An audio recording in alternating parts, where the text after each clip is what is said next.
They have never condemned the years and years and years of political violence from the left in Seattle.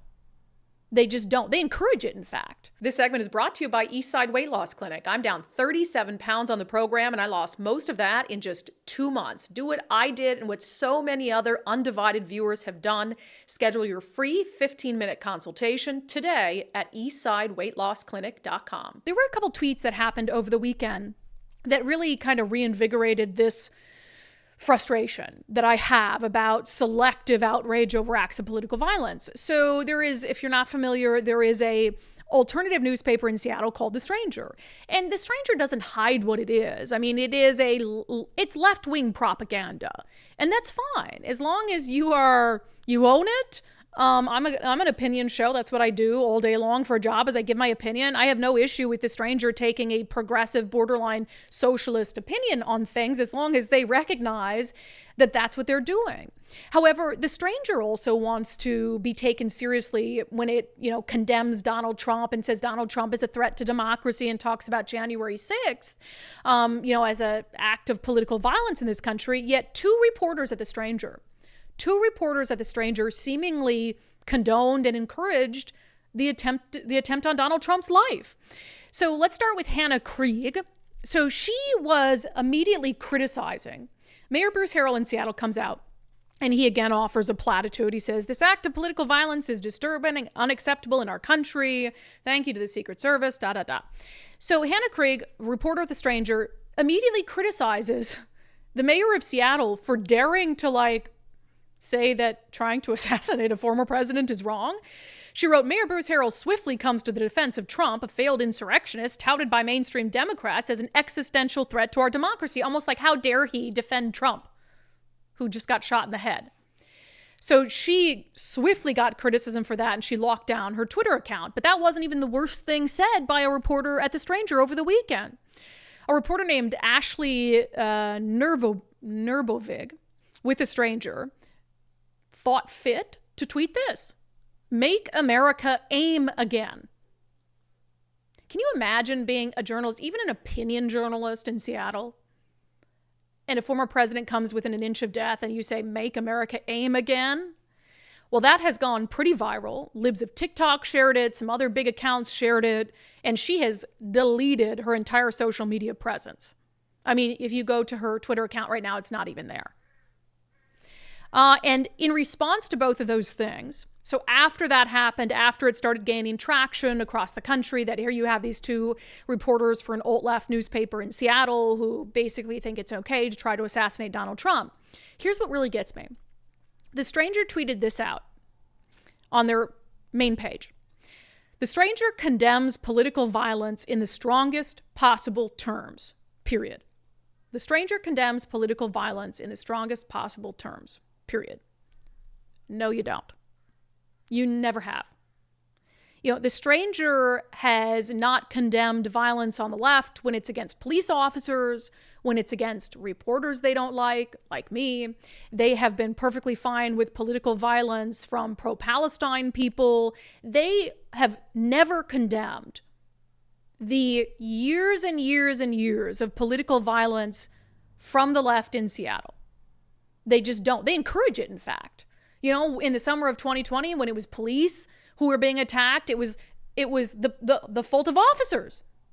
But now, because two of their reporters said something that's getting national attention, they say The Stranger condemns political violence in the strongest possible terms. So today I reached out to The Stranger and The Stranger's editor, Rich Smith, and I said, "Hey," and I haven't got a response back yet. I don't know if I will, because I know Rich Smith, and I'll talk about our history coming up in a moment. But I said, do these two reporters still work there, right? And also, can you give me one example of The Stranger saying anything about political violence carried out by the left? Because I haven't seen it. If there is one, I haven't seen it. And what I think is interesting is, again, Rich Smith is the editor of The Stranger. So these two reporters work for Rich Smith. And then you have The Stranger putting out on its main page, "We condemn acts of political violence in all forms, period." What's really interesting is I immediately went back to my crew being mobbed at CHOP up on Capitol Hill, being mobbed for a half hour, being forced to seek refuge in a fire station. And I immediately remembered that not only did reporters from The Stranger find it very funny, but Rich Smith himself, who again is now the head of The Stranger, he fanned the flames of the attacks on me and my crew. 3 days after my crew was mobbed at CHOP, Rich Smith saw fit to put out a photo that some local photographer had taken of me during a riot, where behind me, unbeknownst to me, the police were on their bicycles trying to get around me, and I was doing a Facebook Live on my phone. Kind of looks badass, honestly.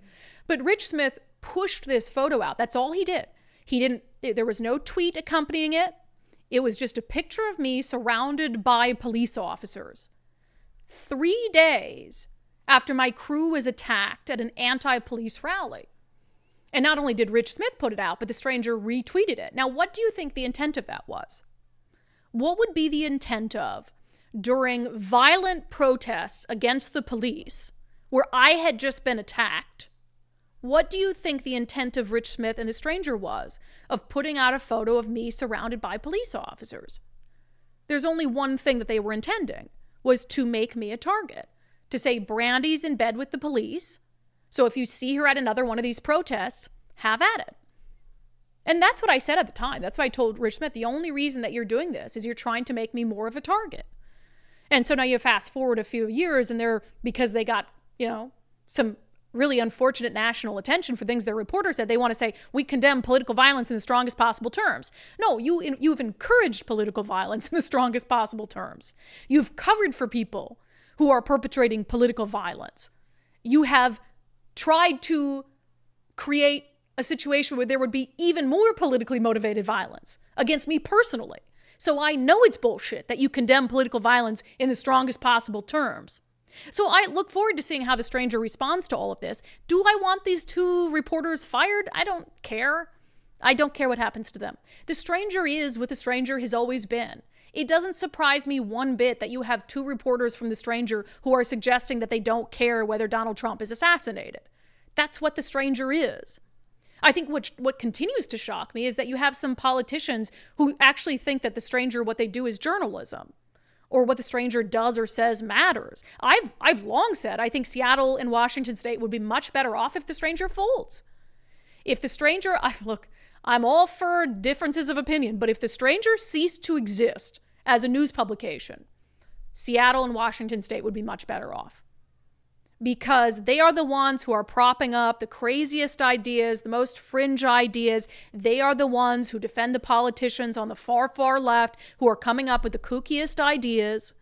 And if they didn't have that platform, I honestly think that would be one less extremist opinion in the mix. And I think Seattle would be in a better place today, frankly, without The Stranger. But do I want 2 people to lose their jobs because they said something that it doesn't surprise me that they said?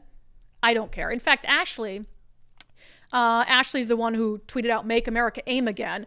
I should send her an email. It was interesting. Ashley had reported something about our friend Jonathan Cho, I think it was, and Jonathan Cho pointed out that she'd been arrested for burglary, like in her old job in Montana. She used to be a TV reporter in Montana, and I dug into that a little more, and I found out that she was arrested, never prosecuted, because she tried to steal her dog back from an ex-boyfriend. Mm-hmm. And I came to her defense on Twitter because I was like, listen, I would do much worse to get my dog back from an ex-boyfriend. Yes.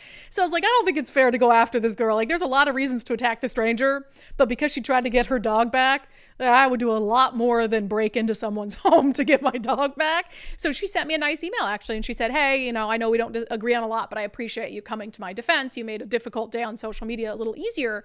I'm not going to come to her defense on this one. I mean, she said, make America aim again, and doesn't care that Donald Trump got shot in the head. So she's on her own on this one.